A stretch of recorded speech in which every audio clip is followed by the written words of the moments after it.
Hi guys and welcome back to Tarot Page Philippines. So, this video, gawin po natin ang weekly horoscope para po sa may mga Sun, Moon, at Rising na Gemini. This is for April 13 to 19. So, kung bago po kayo, subscribe, like, and share. Kung hindi mo alam yung Sun, Moon, Rising mo, sa end of the video, may link tayo para mapanood mo. Readings are for guidance purposes, so use your free will wisely. Kung kailangan nyo po ng private readings or spell works, you can message me and face-to-face readings, Mondays to Fridays sa Omegulay in Session Road. To support our channel po for growth, you can use the thanks button or i-click mo yung join button sa baba. Okay. So, mga cards mo, Gemini, we have here Never Ending Story, Chaos and Conflict, Chopwood, and Unfinished Symphony. And of course, we have here Observer, Time for a Nap, and All That Glitters. At ang iyong deities ay si Pan and Venus. Okay, so what can we expect ba this coming week para sa'yo? With the never-ending story kasi, it's giving a number 37. It's giving a clear message na may mga babalikan ka talaga na mga laki ng tiyan ko. May mga bagay na babalikan ka in the past that needs your assistance. Andoon kasi na the cards is showing na kumbaga, yung ibang mga bagay na kailangan mong gawin, it's already started. Now, the universe, medyo may mga loose ends siya na kailangang ayusin for you. That's why medyo may mga, let's just say, it's either mga incidents or mga tao na ibabalik sa isip mo or yung iba pwedeng magko-cross path ulit sa'yo para magkaroon ka ng time para i-address kung ano man yung concerns na mga meron sila. Now, the cards are also showing us na andun kasi na ano eh, kumbaga parang alam mo yun, parang iiwanan mo sila for the meantime kasi ano ba, para sa exam, kapag hindi mo alam yung sagot, 'di ba? Wag mong ubusin yung oras mo doon sa question na yun. Go to a different question muna para andoon na you can answer it first. Then, along the way, kapag nabalik na yung, agad, alam ko na yung sagot, pwede mong balikan yung previous question, di ba? So, ganun din yung sinasabi ng cards para sa'yo. So, the universe is actually giving you a chance to fix what needs to be fixed doon sa nakaraan mo. Now, medyo messy lang siya kapag ginawa mo kasi we have your 33, chaos and conflict.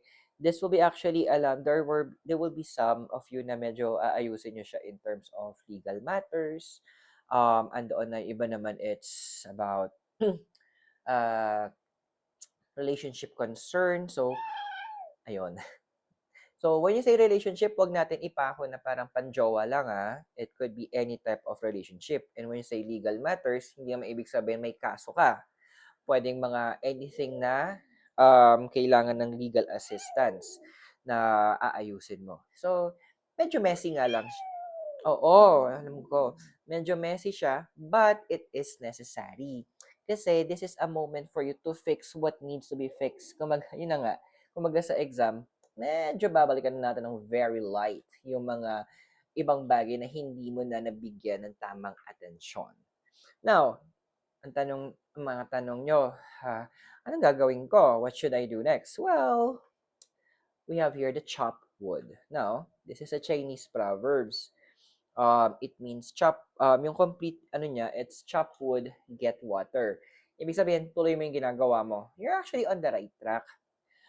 Huwag mong masyadong pairalin yung pagiging Gemini mo this time na ino-overthink mo. So, the card is actually saying na this is, nagpakit-akit eh. The card is actually saying na it is a moment for you to continue. Mukhang parang yung point na ang gulo eh, parang andoon na may mga nakikita ka na mas pwede mong bigyang atensyon na pag inayos mo yon or doon ka nag-focus, mas maganda yung kakalabasan. Well, the cards are saying na no, may timing for that, okay? This is the time for you to tie up yung loose ends na hindi mo nagawa in the past. So, the cards are saying, ito ko muna bigat mo eh. The cards are saying na andoon na tuloy mo yung ginagawa mo. Actually, you're on the right track naman. So, yung mga plans mo in the past, you can and you must fix it. Kasi the card is advising na this is a moment for you to make things right. Yan. Tulad dito, kailangan matulog. Ayan. So, make things right in what's happening. Now, bakit ba kailangan sa itong mga nangyayari? So, we have your number 10, Unfinished Symphony. Simple lang. Overdue na eh. Parang kumbaga ando sa sabihin natin sa babayaran mo tapos na or malapit-lapit na yung end of the line niya, malapit-lapit nang matapos yung due date niya. So this is a moment that you will need to have and give time na maayos to mga bagay na to. This is a moment for you to really fix things. So ano ito eh, pag finix mo to, yung mga results niya may pwedeng iba-iba yung kalabasan. Pwedeng it could mean na pag finix mo to kasi i-end mo na talaga yung connection, tatapusin mo na yung um, anything na nagbabind sa inyo, or andoon din na aayusin mo kasi kailangan may pagpatuloy. So, itong mga bagay na to na kasi ipapakita sa'yo ng universe na, ay, kailangan mo pa to. So, the universe will provide you the capacity to make it happen. So, kasi mag-iisip sa inyo, paano yung mga, kunyari, kailangan ko ng ganito, kailangan ko ng ganyan.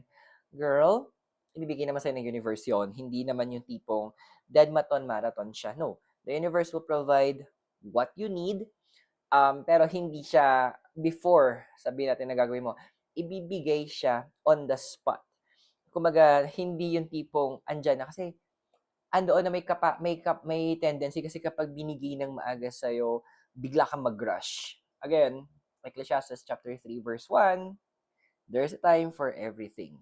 A season for every activity under the sun. So, meaning, everything will be provided to you at the right moment. Na ano pa bang in-expect natin? So, we have observer, time for a nap, and all that glitters. Ang dami mong plans, 'di ba? Na-cultivate mo, iba months ago pa, yung iba weeks ago. So, medyo ito na yung moment na ipagpapatuloy mo siya. And yung moment na mag hindi kumbaga it will be sunod-sunod na 'to eh. Kumbaga sa Pringles, once you pop, you can't stop. So, andoon na kaya nga may yung time for a nap mo naka-reverse eh, medyo matatapos na yung pahinga mo. Matapos na yung vacation mo. And this will start a whole process. So medyo magtatagal to in the next 4 to 8 weeks. Ayan. Talagang dire-diretso tong mga bagay na to na ang maganda kasi with all that glitters, magpo-produce to ng financial gain para sa'yo. Magpo-produce to din ng mga relationships na sabihin na lang natin na kailangan mo talaga. Magkakaroon nito ng mga areas sa kung saan yung part ng life mo is, sabihin natin, luluwag, medyo mababakante, para makapag-welcome ka ng mga bagong activities, ng mga bagong bagay na sabihin na lang natin makakatulong in your expansion para mag-gain mo tong see all that glitters. Kasi ang dami sa inyo na long overdue eh. Andoon kasi ba in the last year, masyado kayong naging focus na mag-give sa iba. And in the last few weeks naman, na-realize yun na parang hindi dapat. Kailangan, kasi may mga tao na siguro sa lahat ng ayaw nyo talaga na yung mga kunyango. Kaya yun, bibigyan ka ng chance ng universe to redirect yung energies papunta naman sa'yo kasi ikaw yung deserving na matanggap 'tong mga bagay na 'to. Kumbaga, nagkaroon ka ng moment kumbaga binigyan mo sila ng moment para sa kanila. "Oh, this is your moment to shine." Which is, yun yung sinasabi naman na dagdag ni Pan, number 17, anxiety, resourcefulness, and a wish to live. And number 4, si Venus, beauty, value, and a wish to love. So, andoon kasi na you need to love. When you need to live, you need to also love. So, sino ba to? It's you, di ba? Kaya nga binibigyan ka ng chance ng universe na i-redirect mo na yung mga bagay towards you. Kasi, no one can love you in the best way possible except you them. total disappointed ka naman na sa mga naging mga kasama mo noon, mga nakasalamuha mo, then why not put your trust sa sarili mo naman? So I hope nakatulong yung readings. Those are for guidance purposes. Use your free will wisely. And kung bago kayo, subscribe, like, and share. For private readings po and spell works, you can message me. And Fridays to Sundays po, nasa Oh My Gulay po tayo sa Session Road, face-to-face reading. And to support our channel for growth, click mo lang yung join o yung thanks button sa baba. So, Gemini, maraming salamat sa iyo. God bless, Namaste, Hare Krishna, and blessed be. And hope to see you soon. Mula po sa Baguio City, kasama si Mikay. Have a great day. Bye for now.